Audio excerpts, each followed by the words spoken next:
What's that glowing sphere? And why does it keep calling to me? Where is it trying to take me? I stepped out of the house. The street and buildings before me were all the same, familiar, ordinary. But the air, there was something off about it.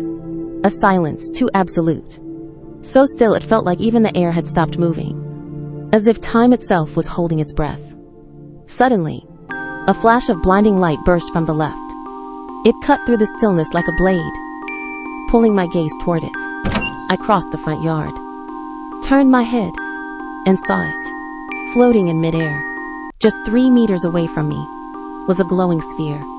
It hovered silently, crystal clear, smooth and round, like a witch's crystal ball from a fairy tale.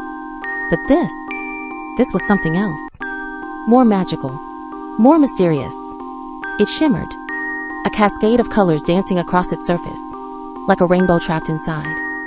The lights flowed gently, like there was a spinning galaxy sealed within. Something unseen pulled me forward. I couldn't stop myself.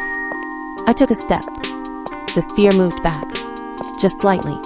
I took another, then a few more. But it kept its distance, always exactly 3 meters ahead. I started to walk faster. So did the sphere. I broke into a run. But no matter how hard I pushed, I couldn't get closer. It remained just out of reach, always floating ahead. I knew this chase made no sense. But I couldn't stop. Something deep inside refused to let me. It wasn't fleeing. It wasn't coming closer either.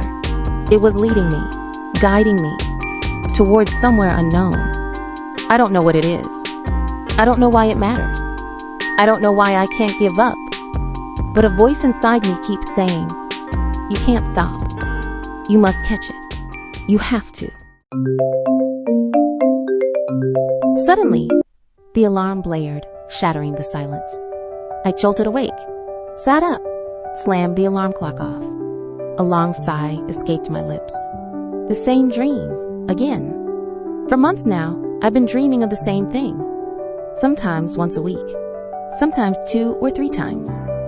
And every time I wake up, I feel the same. Confused, drained, and strangely, quietly empty. It's always the same dream, though the length changes. Sometimes I barely take a few steps. Sometimes I'm running for what feels like hours. But the beginning never changes. I step out of the house, I see the glowing sphere, and I start chasing it until I wake up. What is that sphere? Why do I keep dreaming about it? And if I ever catch it, what would happen? What does it mean to me? These questions won't leave me alone. They circle my mind, like riddles I'm not meant to solve. I shook my head. Forget it. There's no answer anyway. The sun was already high. I threw off the covers and got out of bed. After washing up, I walked downstairs into the living room. Everyone was already there. We're a team of 7, a small group of manga creators. Today, we gathered to explore the seed of our next story. My cousin Yuffie was sitting by the coffee table, sketching as she spoke. Yesterday, I was having afternoon tea with Grandpa, and we talked about the family's old astrology books, feng shui manuals, crystal artifacts, even some ancient prophecies. I was thinking, maybe we could use those as story material. What do you all think? Cousin Cindy, munching on a biscuit, nodded. Not bad. A mysterious family history mixed with magical elements? That sounds pretty captivating. A lot of those feng shui pieces are made of crystals too. Maybe we could link them to an ancient civilization. Uncle Ben chuckled and chimed in. We're not leaving out aliens, right? Those crystals look like alien tech to me. Jack burst out laughing. Family secrets, astrology, feng shui, magic, aliens. It's totally insane. And I love it. So do I have always wanted an excuse to dig deeper into those old books and crystal artifacts.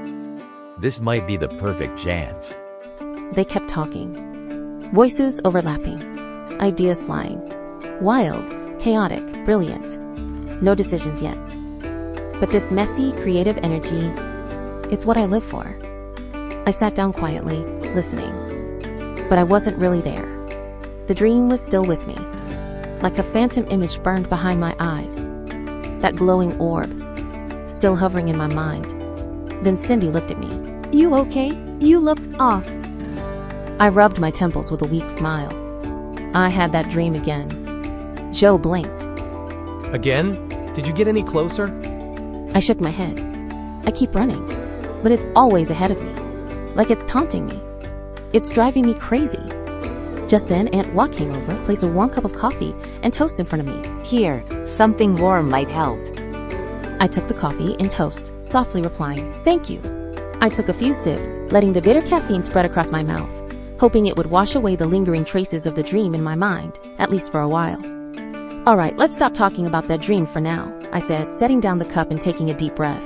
"Let's get back to discussing our new comic." We were chatting back and forth, exchanging ideas. What was that noise? Could it be a bomb? Uncle walked toward the door and said, What could have made such a loud sound? The rest of us quickly followed him outside.